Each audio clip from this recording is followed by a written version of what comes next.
It was a single envelope, one piece of paper. And in his rush, he signed it without reading a single word. He thought he was saving time. He never knew he was signing his entire life away. Music swells slightly. Let me tell you about Leo. Leo was a man who believed in speed, fast cars, fast success, a fast life. Talented carpenter, known for his beautiful, handcrafted furniture. His hands could create magic from a simple piece of wood. But his mind was always in a hurry. He had a small shop, filled with the smell of sawdust and polish. And he had a dream to buy the old, larger workshop down the street. A place where he could finally expand, build his legacy. And then one Tuesday, it seemed his dream had come true.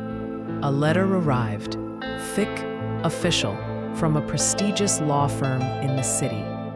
The return address alone made his heart leap. This was it. An investor? A big client? His hands trembled with excitement as he tore it open. Inside was a contract, dense with small print, and a short covering letter. The letter spoke of a merger opportunity, expansion potential, and significant financial backing. It was everything he had ever wanted, written in black and white. All he had to do was sign. But there was a problem. A client was waiting for a custom table, promised for that very afternoon. Leo glanced at the clock. He was already late. The contract was long, the language was complicated. It would take him an hour, maybe more, to read it properly. And that's when the thought, the dangerous, costly thought, entered his mind. How complicated can it be? It's an opportunity. I can't let this slip away. I'll just sign it now and read the details tonight. His pen hovered over the signature line. He could almost hear the ticking of the clock. The waiting client, the unfinished table, the dream of the bigger workshop. It all swirled in his head. In that rushed moment, the pressure felt heavier than the decision itself. So he signed, a quick, confident scribble. He shoved the contract back into the envelope, feeling a wave of relief. He had done it. He had seized his future. He rushed out to finish his work, his mind already decorating his new, beautiful workshop. But that night, he didn't read the contract. He was too tired. The next day, he was too busy. The envelope sat on his desk, a sealed fate. Weeks passed. Then, men in suits arrived at his shop. They were polite, but their eyes were cold.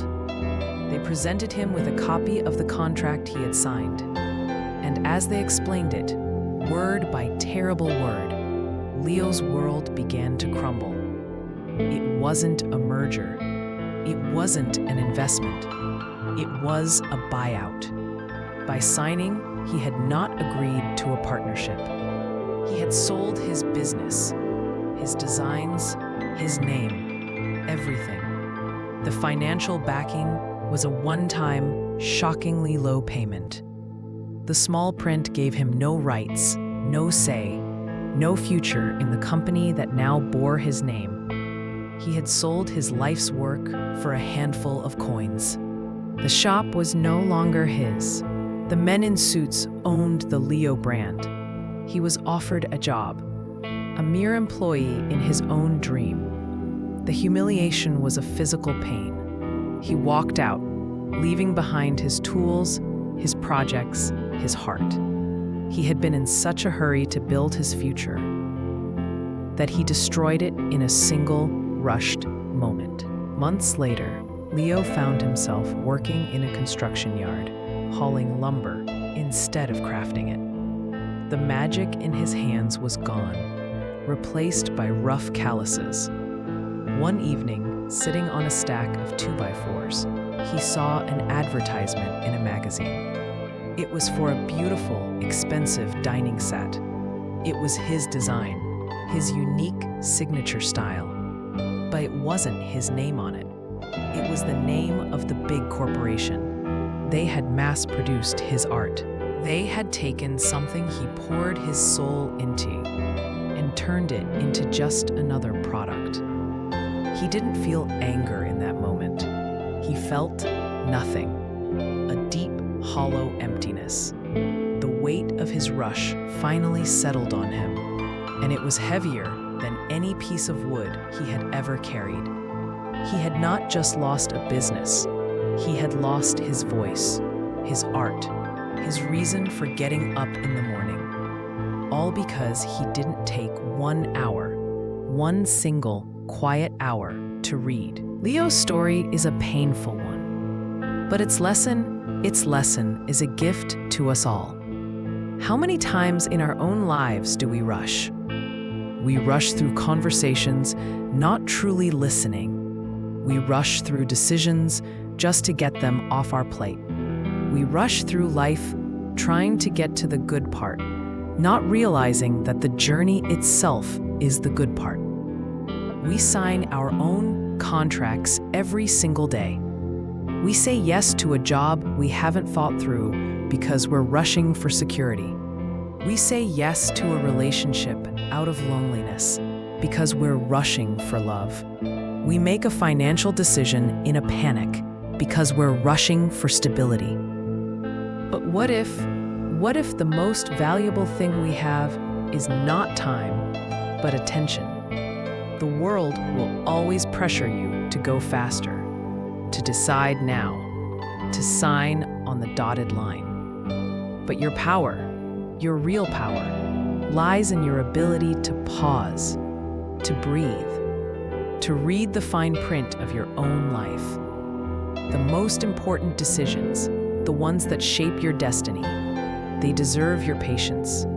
They deserve your full, quiet, unhurried attention. Don't let the fear of missing out blind you to what you could truly lose. So next time you feel that pressure, that urge to rush, I want you to think of Leo. Think of the envelope. Think of the pen. And remember, some doors once opened cannot be closed. Some decisions once made cannot be undone. Choose slowly. Live intentionally. Build the life you want, one thoughtful, deliberate step at a time. Don't let a rushed decision cost you everything. If this story resonated with you, please share your thoughts in the comments. What is a decision you are taking your time with right now? Let's support each other in living more mindful lives. Don't forget to subscribe for more tales that remind us of what truly matters. Until next time, choose wisely.